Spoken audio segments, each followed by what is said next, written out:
The obelisk of Velnaruth had stood in the center of the conclave's great hall for 600 years. It was black as collapsed starlight, smooth as frozen water, and roughly 3 meters tall. Its surface carried no visible markings, no glyphs, no etchings, no circuitry. It simply existed, radiating a low, cold pressure that made every sentient species in the galaxy instinctively step back from it. The Velnaruth, a civilization dead for 8 centuries before humanity had even discovered fire, had left it behind as their final testament, their farewell message to the universe. Every species in the interstellar conclave had tried to unlock it. The Dravathi, with their electromagnetic sensitivity, had pressed their resonance organs against its surface for 7 days straight. The Quorel, whose minds functioned as distributed neural networks, had focused their collective consciousness on it for 40 years.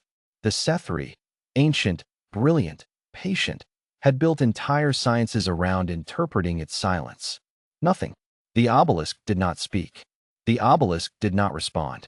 And then humanity applied for membership in the conclave. Ambassador Julian Mercer had been briefed on the obelisk exactly twice. Once during his initial appointment, and once during the shuttle ride to the conclave station. Both briefings had been dismissive. Ancient artifact. Ceremonial significance. Don't touch it. Don't embarrass us. He had nodded both times and thought about breakfast. Julian was 43, broad-shouldered, and had spent 11 years as a geological survey operator before a lateral career shift landed him in diplomatic service. He had a reputation for being difficult to impress, easy to underestimate, and deeply, almost pathologically, curious about rocks. He noticed the obelisk the moment he entered the Great Hall. Not because it was dramatic, though it was. Not because every alien delegate was subtly positioned as far from it as the room allowed, though they were. He noticed it because something about its surface texture nagged at him like a half-remembered word.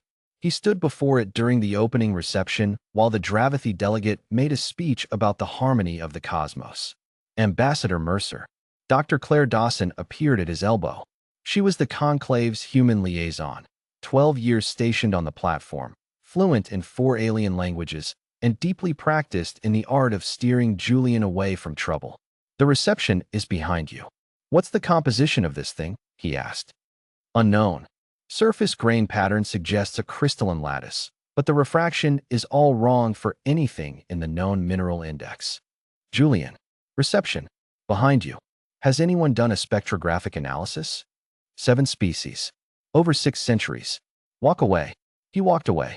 He came back at 0300 station time, when the hall was empty. Claire found him there at 0317.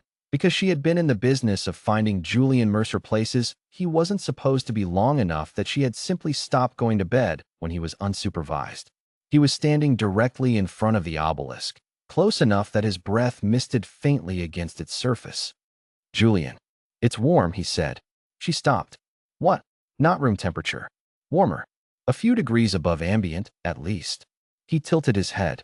The Dravathi delegation filed a report in year 2 of their analysis stating that the surface registered as room temperature. Every subsequent report echoes that reading. He paused. But it's not. How are you? I ran a survey operation on Kepler 9c for 3 years. Subsurface geothermal mapping. You learn to read temperature variance with your hands the way you learn to read a face. He glanced at her. The instruments are measuring correctly. They're just measuring something that's been calibrated to appear a certain way. Claire was quiet for a moment. She had a doctorate in xenolinguistics and had read every filed report on the obelisk that existed in the conclave archive. She had never seen that observation. The Velnaruth were carbon-based, Julian said. Every reconstruction suggests it. Warm-blooded equivalents. Thermal chemistry. Yes. Every species that's attempted contact has been cold-blooded, electrochemical, or distributed consciousness. Even the most humanoid among them register below human baseline thermal output. He turned back to the obelisk.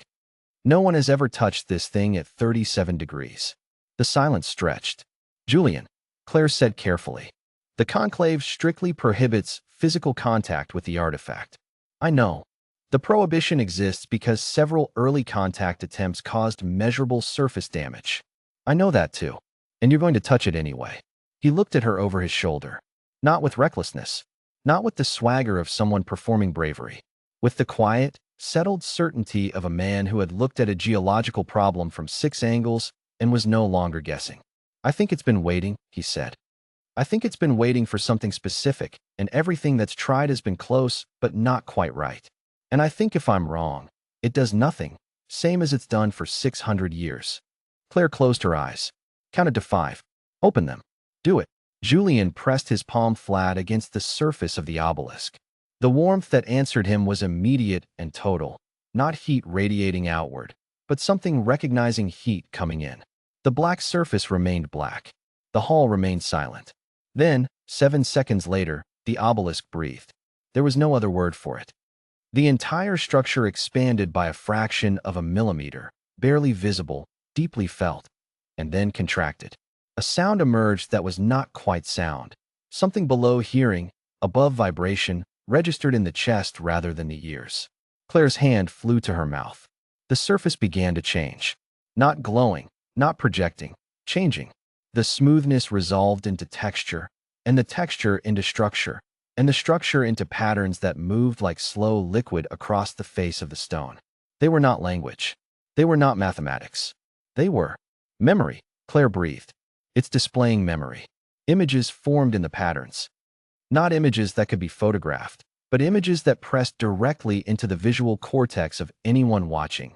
Scenes of a civilization in its final days, making a choice. A world not dying, but departing.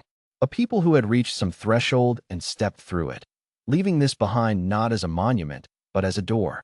Julian kept his hand pressed flat and still. His face was calm, though his eyes were very bright.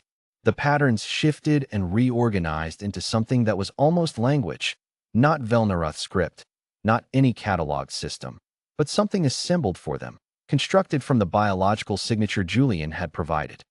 As if the obelisk had taken his thermal print and used it to translate itself into something his species could read. Claire translated it aloud as the patterns formed, her voice barely above a whisper. "We did not die. We chose the next form. We left this key for those who carried the same fire. We waited. You are later than we expected."